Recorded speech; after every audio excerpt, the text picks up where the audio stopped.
Breaking news చూస్తున్నాం. కాళేశ్వరం నివేదికపై దాఖలైన KCR Harish Rao పిటిషన్లపై high court విచారించింది. Commission నివేదిక ఆధారంగా చర్యలు తీసుకోవద్దని తెలిపింది. తదుపరి విచారణ అక్టోబర్ 7కు వాయిదా వేసింది. వెకేషన్ తర్వాత వింటామని హైకోర్టు సూచించింది. కమిషన్ నివేదిక సిఫారసుల మేరకు చర్యలు చేపట్టొద్దని హైకోర్టు ప్రభుత్వాన్ని ఆదేశించింది. ఘోష్ కమిటీ నివేదిక ఆధారంగా సిబిఐ దర్యాప్తు చేపట్టవద్దని ఉత్తర్వులు జారీ చేసింది.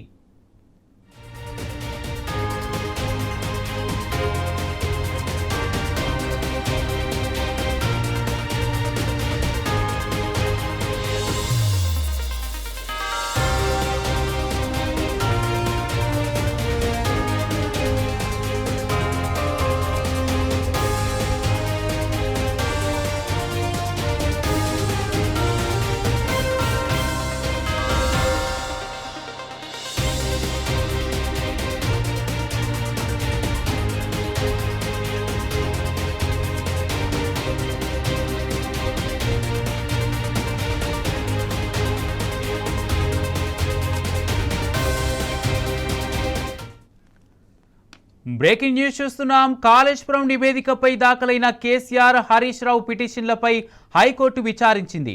కమిషన్ నివేదిక ఆధారంగా చర్యలు తీసుకోవద్దని తెలిపింది. తదుపరి విచారణ అక్టోబర్ 7కు వాయిదా వేసింది. వెకేషన్ తర్వాత వింటామని హైకోర్టు సూచించింది. కమిషన్ నివేదిక సిఫారసుల మేరకు చర్యలు చేపట్టొద్దని హైకోర్టు ప్రభుత్వాన్ని ఆదేశించింది. ఘోష్ కమిటీ నివేదిక ఆధారంగా సిబిఐ దర్యాప్తు చేపట్టవద్దని ఉత్తర్వులు జారీ చేసింది.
కాళేశ్వరం నివేదికపై దాఖలైన కేసీఆర్ హరీష్ రావు పిటిషన్లపై హైకోర్టు విచారించింది.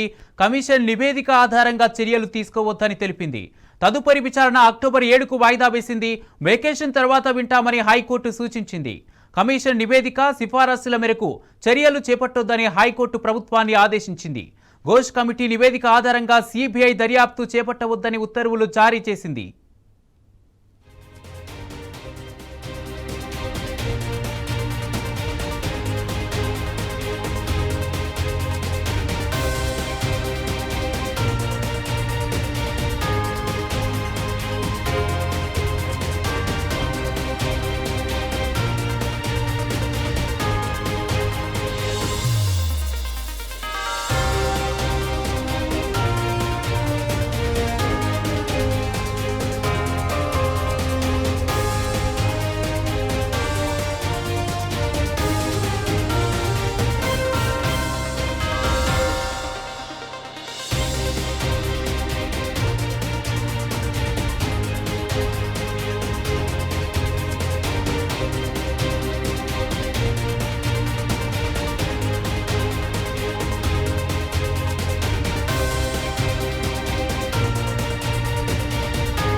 కాళేశ్వరం నివేదికపై దాఖలైన కేసీఆర్ హరీష్ రావు పిటిషన్లపై హైకోర్టు విచారించింది. కమిషన్ నివేదిక ఆధారంగా చర్యలు తీసుకోవద్దని తెలిపింది. తదుపరి విచారణ అక్టోబర్ 7కు వాయిదా వేసింది. వెకేషన్ తర్వాత వింటామని హైకోర్టు సూచించింది. కమిషన్ నివేదిక సిఫారసుల మేరకు చర్యలు చేపట్టొద్దని హైకోర్టు ప్రభుత్వాన్ని ఆదేశించింది. ఘోష్ కమిటీ నివేదిక ఆధారంగా సిబిఐ దర్యాప్తు చేపట్టవద్దని ఉత్తర్వులు జారీ చేసింది.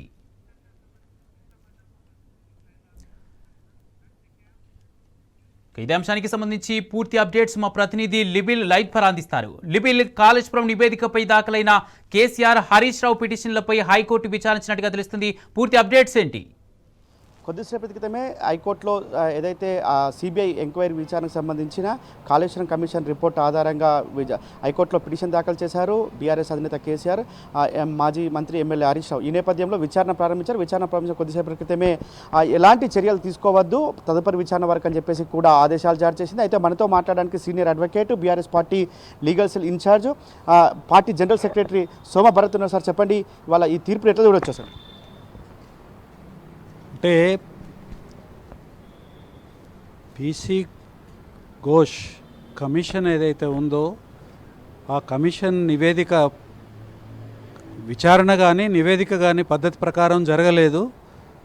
సహజ న్యాయ సూత్రాలకు వ్యతిరేకంగా కమిషన్ ఆఫ్ ఎంక్వైరీస్ యాక్ట్ నిర్దేశించిన విధానం కానివ్వండి, వీటన్నిటిని ఉల్లంఘించి ఏకపక్షంగా అర్ధసత్యాలతోని అసత్యాలతో మీద ఆధారపడి ఒక తప్పుడు నివేదిక ప్రభుత్వానికి ఇచ్చిందనేది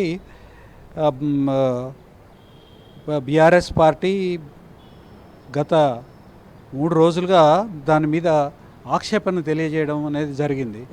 అదే విషయాన్ని ఇవాళ కోర్టు ముందుకు తీసుకుపోవడము, ప్రైమా ఫేషియా కోర్టు మేము ఏదైతే ఆరోపణలు చేశామో ఆ ఆరోపణలలో సత్తా ఉన్నది కాబట్టికనే ఇవాళ కేసును అడ్మిట్ చేసుకోవడము, తర్వాత మధ్యంతర ఉత్తర్వులు జారీ చేయడం జరిగింది.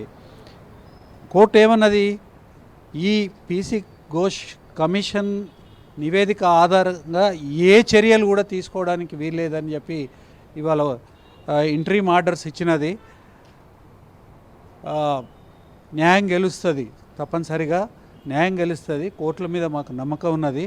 ఈ అన్యాయపూరితమైన కక్ష సాధింపు చర్యలలో భాగంగా ఇవాళ ఏదైతే కాంగ్రెస్ ప్రభుత్వము తరువాత బీజేపీ ఒత్తాసుతోనే కుమ్ముక్కై కేసీఆర్ గారిని మలినపరిచేదానికోసం, వారి ఇమేజ్ని మలినపరిచేదానికోసం, వారు చేసిన మంచి పనిని నాశనం చేసేదానికోసం, ఈ రాష్ట్ర ప్రజలకి నష్టం చేసేదానికోసం చేసే కుట్రలో భాగంగానే పీసీ ఘోష్ కమిషన్ తప్పుడు నివేదిక అనేది మా ఆరోపణ, తర్వాత నిజం కూడా.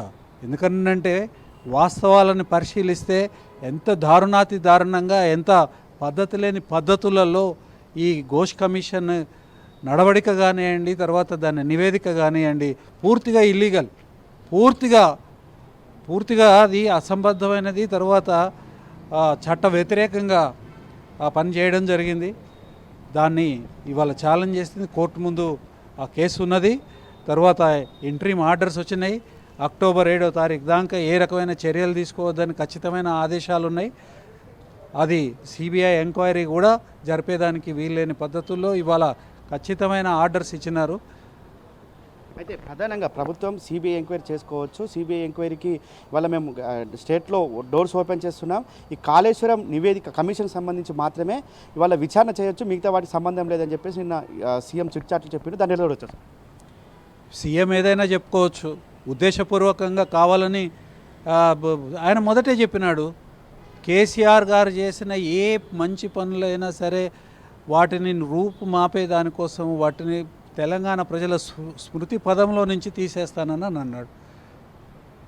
ఆయన చెప్పిన కార్యక్రమాన్ని అమలు చేయడం కోసమే ఇవాళ కాళేశ్వరాన్ని ధ్వంసం చేసే కార్యక్రమం, తర్వాత డబుల్ బెడ్రూమ్లను ధ్వంసం చేసే కార్యక్రమం, తర్వాత తెలంగాణ చిహ్నాలు ఏవైతే ఉన్నాయో దాన్ని ధ్వంసం చేసే కార్యక్రమం, తెలంగాణ జాతీయ గీతంగా ఉన్నదాన్ని ధ్వంసం చేసే కార్యక్రమం, తెలంగాణ తల్లి యొక్క స్వరూపాన్ని మార్చి ఆ స్మృతిని ధ్వంసం చేసే విధానం, తర్వాత తెలంగాణలో జరిగిన వ్యవసాయ అభివృద్ధి ఏదైతే ఉందో దాన్ని ధ్వంసం చేసే కార్యక్రమం, కనీసం యూరియా కూడా అందుబాటులో లేని పద్ధతుల్లో ఇచ్చేయడం.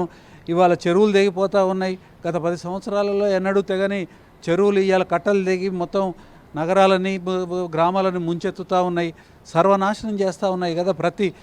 ఈ ధ్వంసరచన ఏదైతే ఉందో ఆయన చేయదలుచుకున్నాడు, ఆయన చేస్తూ ఉన్నాడు. ఇవాళ బీజేపీ పార్టీ దానికి ఒత్తాసు పలుకుతూ ఉన్నది. ప్రధానంగా ఇప్పుడు ఇచ్చిన ఇంటర్మ్ ఆర్డర్ అనేది పీసీ ఘోష్ కమిషన్ పైన చర్యలు తీసుకోకపోవడానికా లేదంటే సిబిఐకి సంబంధించి దానిపైన? లేదండి, ఏ రకమైన చర్యలు తీసుకోవద్దనేది పీసీ ఘోష్ కమిషన్ ఆధారంగా ఏ రకమైన చర్యలు తీసుకోకూడదు అన్ని చర్యలని నిలుపుదల చేసింది కోర్టు.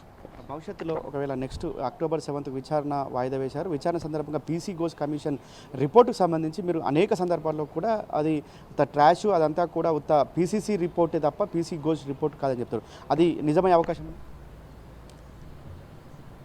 చట్ట ప్రకారంగా ఆలోచించే ప్రతి సహేతుకంగా చట్టబద్ధంగా ఆలోచించే ప్రతి ఒక్కళ్ళకి ఆ రిపోర్టు ఎంత చెత్త రిపోర్టో అర్థమవుతుంది. ఆధారాలు లేని ఆరోపణలు, విచారణ లేకుంటేనే నిర్ణయాలు. ఖచ్చితంగా నాకైతే విశ్వాసం ఉన్నది, ఖచ్చితంగా కోర్టు పూర్తిగా సమూలంగా ఆ రిపోర్టుని రద్దు చేస్తుందని.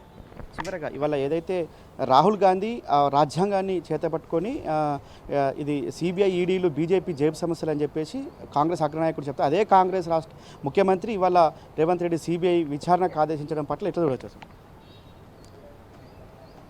అదో సర్కస్ లాగా ఉన్నది. కాంగ్రెస్ పార్టీ పెద్ద సర్కస్ లాగా ఉన్నది. ఎవరు అడిగినరండి సిబిఐ విచారణ? ఎవరు అడిగినారు? కాంగ్రెస్ వాళ్ళు అడగలేదు, రాహుల్ గాంధీ చెప్పలేదు, బీజేపీ వాళ్ళు అడిగినారు, రేవంత్ రెడ్డి ఇచ్చినాడు. ఎవడెవడి చేతిలో ఉన్నాడు? ఈ రాష్ట్రంలో ఏ పార్టీ ప్రభుత్వం ఉన్నదో అర్థం కావట్లేదు. అసలు రాహుల్ గాంధీకి అసలు కంట్రోల్ ఉన్నదా కాంగ్రెస్ పార్టీ మీద అనేది కూడా చాలా విచిత్రంగా కనిపిస్తూ ఉన్నది. ఈయన పోయి ముఖ్యమంత్రి పోయి ప్రధానమంత్రికి రిపోర్ట్ చేస్తాడు, ప్రధానమంత్రిని కలుస్తాడు. రాహుల్ గాంధీ ఇంత మటుకు ఆయనకు అపాయింట్మెంటే దొరకట్లేదు. ఇక్కడ ఈ రాష్ట్రంలో ఏ ప్రభుత్వం ఉంది? బీజేపీ కాంగ్రెస్ ప్రభుత్వం ఉన్నదా? కాంగ్రెస్ ప్రభుత్వం ఉన్నదా? కాంగ్రెస్ ప్రభుత్వం ఉంటే కాంగ్రెస్ నాయకత్వం మరి అక్కడ మోడీ గారు కాంగ్రెస్ నాయకత్వం వహించి కాంగ్రెస్ ఇక్కడ ప్రభుత్వానికి ఆదేశాలు ఇస్తున్నాడా?